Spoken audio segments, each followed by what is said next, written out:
అందరికీ నమస్కారం అమ్మ. ఈరోజు మనం తెలుగులో భాషా భాగాల గురించి తెలుసుకుందాం. తెలుగులో భాషా భాగాలు 5 ఉన్నాయి. అవేంటంటే నామవాచకం, సర్వనామం, విశేషణం, క్రియ, అవ్యయం. మొదటిగా నామవాచకం అంటే ఏంటంటే ఇది మనుషులు కానీ, జంతువులు కానీ, పక్షులు కానీ, స్థలాలను, వస్తువులను మొదలైన వాటికి ఏముంటాయి, పేర్లు ఉంటాయి. అట్లా పేర్లను తెలియజేసే దాన్ని ఏమంటారంటే నామవాచకం అని అంటారు. ఉదాహరణకు చూడండి, కృష్ణుడు పేరే, ఎద్దు పేరే, చిలుక పేరే, హైదరాబాదు పేరే, కలము పేరే. ఇక్కడ మొదలైనవన్నీ ఏంటి, వస్తువులు కానీ, మనుషులు కానీ, జంతువులు కానీ, పక్షులు కానీ, దాంట్లో పేర్లు అవి. కాబట్టి పేర్లను తెలియజేసే దాన్ని ఏమంటారు, నామవాచకం అని అంటారు. తర్వాత రెండవది సర్వనామం. సర్వనామం అంటే ఏంటంటే నామవాచకానికి బదులుగా వాడే పదాలను సర్వనామాలని అంటారు. ఉదాహరణకు అతడు, ఆమె, వారు, అది, ఇట్లా పేరు తెలుసు ఉన్న సంబోధిస్తారు. వాటిని ఏమంటారు, సర్వనామాలను అంటారు. తర్వాత నెక్స్ట్ భాషా భాగాల్లో మూడవది ఏంటంటే విశేషణం. విశేషణం అంటే ప్రత్యేకత.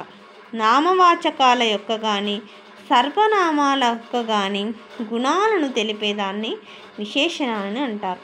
ఉదాహరణకు చూడండి, తెలుపు, ఇది ప్రత్యేకత. పొడుగు, ఇది కూడా ప్రత్యేకతే. తీపి, ప్రత్యేకత. చేదు మొదలైనవన్నీ ఏంటి, విశేషణ అంటే ప్రత్యేకత.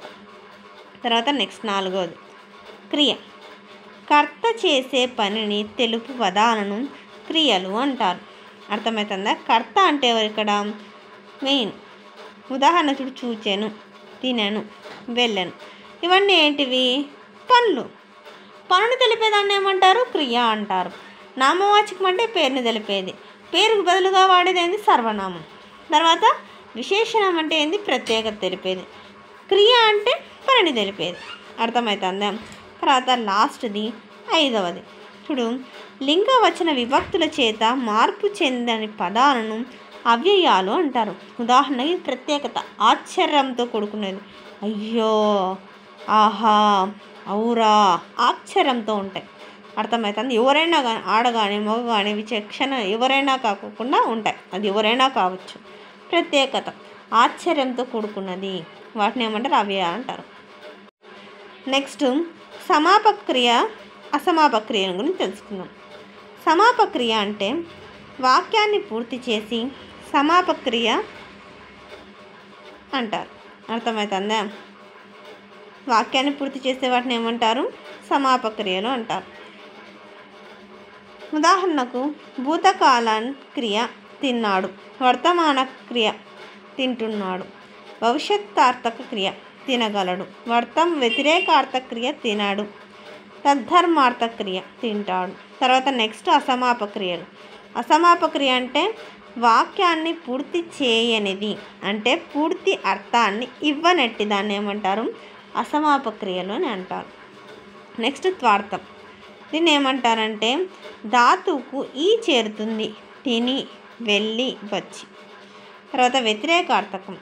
ధాతువునకు అక చేరుతుంది, తినక, వెళ్ళక, వినక. ఓకేనా? ఇక్కడ ఈ వస్తుంది, ఇక్కడ ధాతువుకి ఏమొస్తుంది, కా వస్తుంది. తర్వాత శత్రార్థకం. ధాతువునకు చున్ చేరుతుంది, తినుచున్, వెళ్ళుచున్, వినుచున్.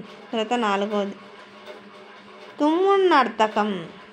ధాతువునకు అన్ చేరుతుంది, తినిన్, తినినన్, విననన్, చదువన్. నెక్స్ట్ ఐదవది ఛేదార్థకం. ధాతువునకు ఇనన్ చేరుతుంది, తిననన్, విననన్, చదువన్. తర్వాత నెక్స్ట్ ఆరవది ఆనంతార్థకం. ధాతువునకు డున్ చేరుతుంది, తినుడున్, వినుడున్, చదువుడున్. గమనిక. క్రియనకు మూల రూపాన్ని ధాతువు అంటారు. ఉదాహరణకు విను, తిను, చదువు మొదలైనవి. అర్థమవుతుందమ్మా? అందరికీ ధన్యవాదాలు. ఇంకా మన ఛానల్ సబ్స్క్రైబ్ చేసుకుని వాళ్ళు ఎవరంటే దయచేసి సబ్స్క్రైబ్ చేసుకొని, లైక్ చేసి, షేర్ చేసి మీ ఫ్రెండ్స్కి, రిలేటివ్స్ అందరికీ సబ్స్క్రైబ్ చేసుకొని చెప్పండి. అందరికీ మరొకసారి ధన్యవాదాలు.